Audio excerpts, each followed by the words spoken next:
એટલે તમે પોલીસને ભરણ આપો છો એવું?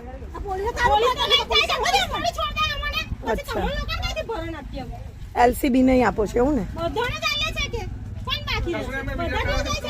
બરોબર.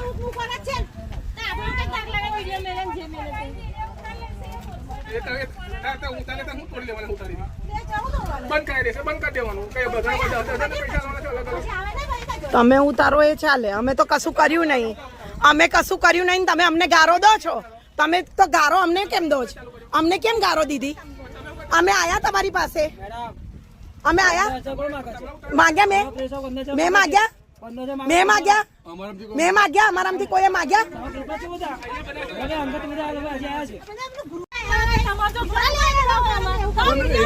આ વિડીયો ઉતારે એ ચાલે? આ વિડીયો ઉતારે એ ચાલે? અમે કોની પાસે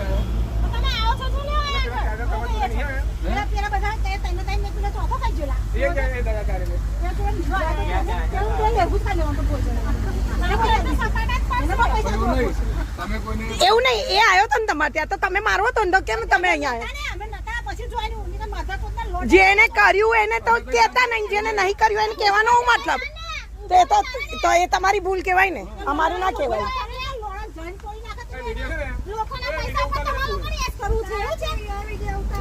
જે માગે ને એને કરો,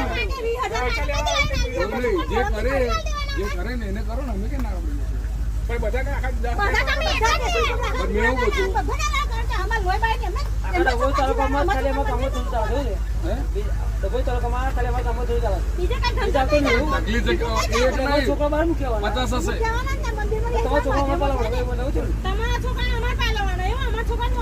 અમે આયા છે, અમે માગી છે, અમે માયા તમારી પાસે આયા. અરે અહીં આવીને બેઠા તેનો અર્થ એવું કે તમે અમે તમારી પાસે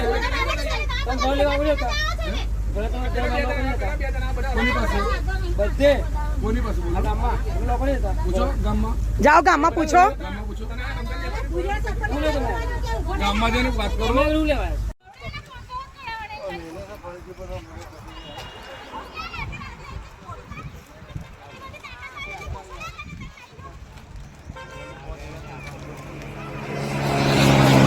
વડોદરા જિલ્લાના ડભોઈ તાલુકાના શિરોલા ગામમાંથી ગેરકાયદેસર દારૂના ધંધાને લઈને સામે આવેલી ચોંકાવનારી વિગતો સમગ્ર જિલ્લામાં ચર્ચાનો વિષય બની ગઈ છે. સ્થાનિક સ્તરે મળતી માહિતી અને વાયરલ થયેલા વિડીયો આધારે આ મુદ્દો માત્ર એક ગામ સુધી મર્યાદિત નથી, પરંતુ કાયદો અને વ્યવસ્થાની સ્થિતિ પર ગંભીર સવાલો ઊભા કરે છે. માહિતી મુજબ શિરોલા ગામમાં કેટલાક બુટલેગરો દ્વારા વર્ષોથી ખુલ્લેઆમ દારૂનો ગેરકાયદેસર વેપાર ચાલી રહ્યો હોવાના આક્ષેપો છે.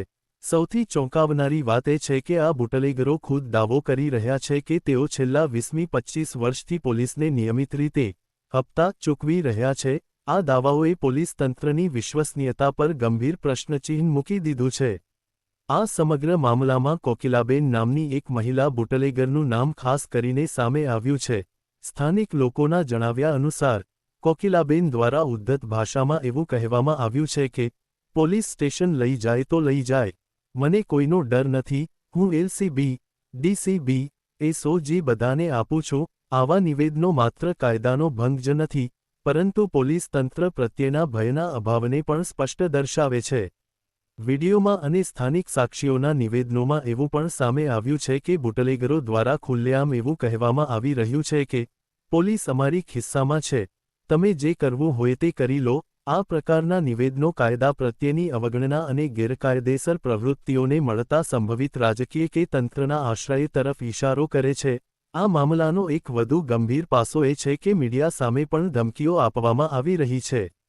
કેટલાક બુટલેગરો દ્વારા એવો આક્ષેપ કરવામાં આવ્યો છે કે તેઓએ કેટલાક મીડિયા કર્મચારીઓને ખરીદી લીધા છે, જ્યારે અન્ય પત્રકારો પર દબાણ અને ધમકીનો માહોલ ઊભો કરવામાં આવી રહ્યો છે. વાયરલ થયેલા વિડીયોમાં સ્પષ્ટપણે સાંભળવા મળે છે કે હવે પછી દરેક મીડિયાવાળાને મારવામાં આવશે અને એની જવાબદારી અમારી નહીં રહે. આ નિવેદનોએ પત્રકારોની સુરક્ષા અંગે પણ ચિંતાનો માહોલ ઊભો કર્યો છે.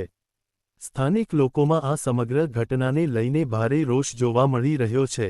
ગામના રહીશો કહે છે કે ગેરકાયદેસર દારૂના ધંધાના કારણે યુવાનોનું ભવિષ્ય બગડી રહ્યું છે અને મહિલાઓમાં અસુરક્ષાની લાગણી વધતી જઈ રહી છે. તેઓએ માંગ કરી છે કે આ મામલે તાત્કાલિક અને કડક કાર્યવાહી કરવામાં આવે। આ ઘટનાને લઈને એલસીબી, ડીસીબી, એસઓજી અને ક્રાઇમ બ્રાન્ચ જેવા વિવિધ પોલીસ વિભાગોની ભૂમિકા અંગે પણ સવાલો ઉઠી રહ્યા છે। શું ખરેખર કેટલાક પોલીસ અધિકારીઓ આ ગેરકાયદેસર ધંધાને પ્રોત્સાહન આપી રહ્યા છે કે પછી આ માત્ર બુટલેગરો દ્વારા કરવામાં આવતા ખોટા દાવા છે? આ સવાલોના જવાબ માટે નિષ્પક્ષ અને ઊંડાણપૂર્વકની તપાસ જરૂરી બની ગઈ છે। સામાજિક કાર્યકરો અને સ્થાનિક આગેવાનો દ્વારા પણ આ મામલે ઉચ્ચ સ્તરની તપાસની માંગ ઉઠાવવામાં આવી રહી છે।